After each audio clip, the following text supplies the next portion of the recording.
বৈষম্য বিরোধী ছাত্র জনতা আন্দোলনের বীর শহীদ আবু সাঈদের নাম এখন সবার মুখে মুখে, অথচ তাকে হত্যার সব আসামি ধরা পড়েনি এখনো।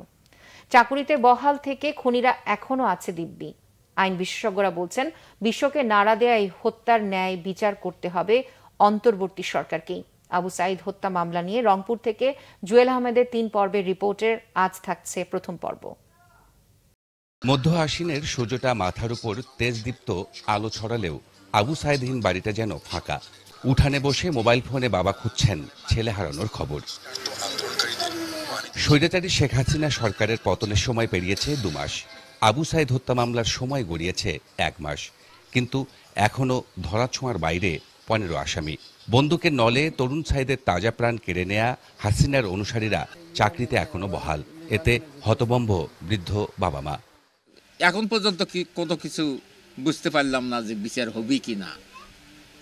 এখন তো কোনো আশাই নাই বিচার হওয়ার। কষ্ট কেমন লাগে যাই, দোষী প্রকৃত দোষী তাদের আমরা কঠোর বিচার চাই, যেন ফাঁসি হয়। শেষ কথা বলি গেছে আমার বাবা, চাকরির কথা কয়া বাইতে বিদায় হয়ে গেছে। আমার ছেলের হত্যা বিচার চাই। আমার ছেলে হাসিনা মারি ফেলা লিখে। ভাই ছাড়া ছন্দহীন জীবন যেন বোন সুমি আর ভাই রমজান আলীর। অশ্রু সজল চোখে কষ্টের আর্তনাদ, শঙ্কা বিচার হবে তো। ভাই মারা গেছে কতদিন হয়, তারপরে আমরা সঠিক বিচারটা পাইতেছি না, বা আসামিদেরকে ধরা হইতেছে না। আমরা শুনতে পাইতেছি না যে তাদেরকে ধরা হইতেছে, সঠিকভাবে তদন্ত করতেছে কি না করতেছে। আমরা চাই সঠিকভাবে তদন্ত করে তাদেরকে বিচারের আওতায় এনে সঠিক শাস্তি দেওয়া হোক। আসামি যতদিন না ধরবে ততদিন আমরাও আতঙ্কের ভিতরে আছি। আজকে 1 মাস অতিবাহিত হয়ে গেল, কিন্তু এই বিচারের অগ্রগতি কারো কাছে আমি পাইলাম না।